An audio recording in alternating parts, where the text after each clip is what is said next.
नमस्कार, सोनीज kitchen and व्लॉगमध्ये पुन्हा एकदा तुमचं स्वागत आहे। तर मैत्रिणींनो, आजच्या रेसिपीमध्ये आपण झणझणीत असे भरलं वांगं कसं बनवायचं ते बघणार आहोत।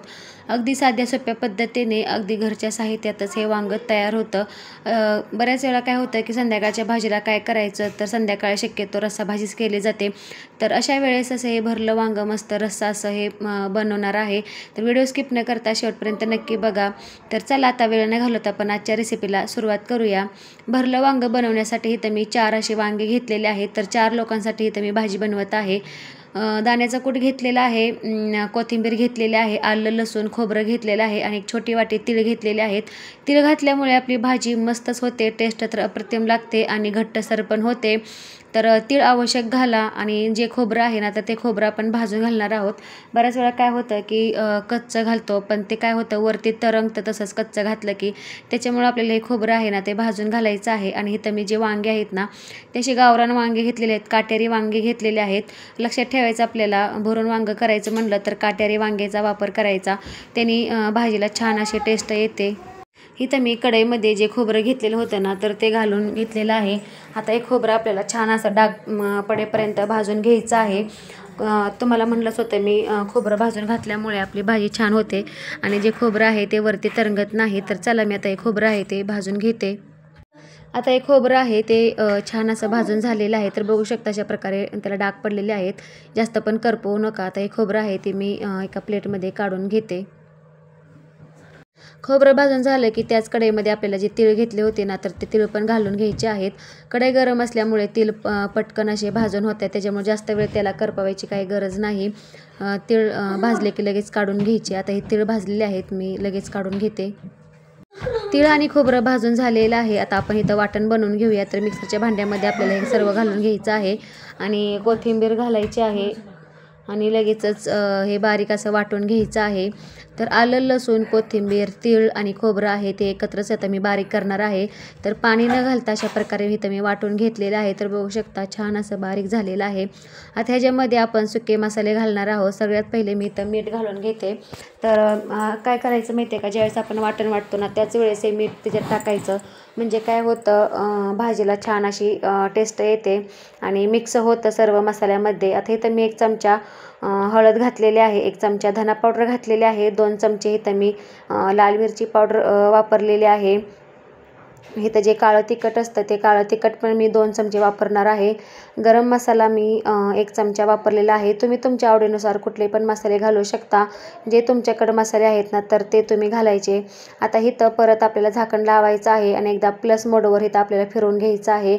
आता इथं जे वांगे आहेत ना, ते वांगे पण मी अशा प्रकारे कट करून घेतलेले आहेत। ते वांगे मोठे असल्यामुळे मी त्याचे असे 6 भाग केलेले आहेत, तर बघू शकता। आणि चिरताना बघायचं व्यवस्थित किडक्या आहेत का नाहीत ते, मगच छान असे चिरायचे आणि स्वच्छ धुवून असे मी घेतलेले आहेत।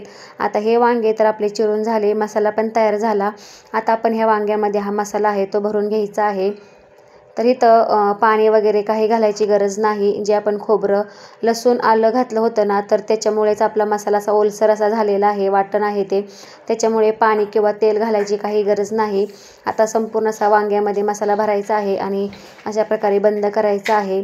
तर आता 4ही पण वांग्यामध्ये मी अशा प्रकारे हा मसाला आहे तो भरून घेते। आता इथं 4ही वांग्यामध्ये मसाला भरून झालेला आहे। आता आपण भाजीला फोडणी देऊया। तर सेम इथं मी त्याच कढईमध्ये आता तेल गरम करायला ठेवलेलं आहे। आता तुम्ही किती भाजी बनवत आहे, तुम्हाला तेल किती घालायचं आहे त्याच्यानुसार तुम्ही घालू शकता। इथं मी 2 मोठी पळी एवढं तेल घालून घेतलेलं आहे। तेल गरम झालेलं आहे। आता ह्याच्यामध्ये लगेचच आपल्याला मसाला आहे तो घालून घ्यायचा आहे। तेल हे जास्त कडकडीत गरम करू नका, नाहीतर काय होतं मसाला घातला की पटकन लगेचच करपतो। तेल गरम झालं की मसाला घालून घेतला आणि वांगे पण घालून घेतले। 2 ते 3 मिनिटासाठी अशा प्रकारे इथं मी वांगे तेलामध्ये छान असे परतून घेतलेले आहेत। तर जास्त वेळ ठेवायचं नाही, नाहीतर काय होतं वातड होत्यात आणि नंतर हे वांगं आहे ना ते शिजत नाही, त्याच्यामुळे जास्त वेळ परतू नका, लगेचच पाणी घाला। आता इथं छान असं मी परतून घेतलेलं आहे। आता ह्याच्यात आपल्याला पाणी गरम घालायचं आहे।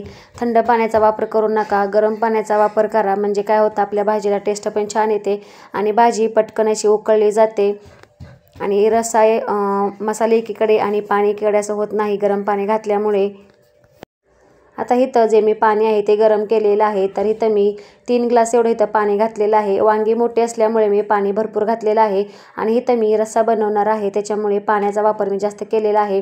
तुम्हाला जर पाणी घालायचं नसेल ना, नुसते असं वाफलायचे असेल ना, तर थोडंसं पाणी घाला आणि फक्त मसाला वांगं बनवायचं असलं तर, सुक्कं बनवायचं असलं तर पाण्याचा वापर कमी करा.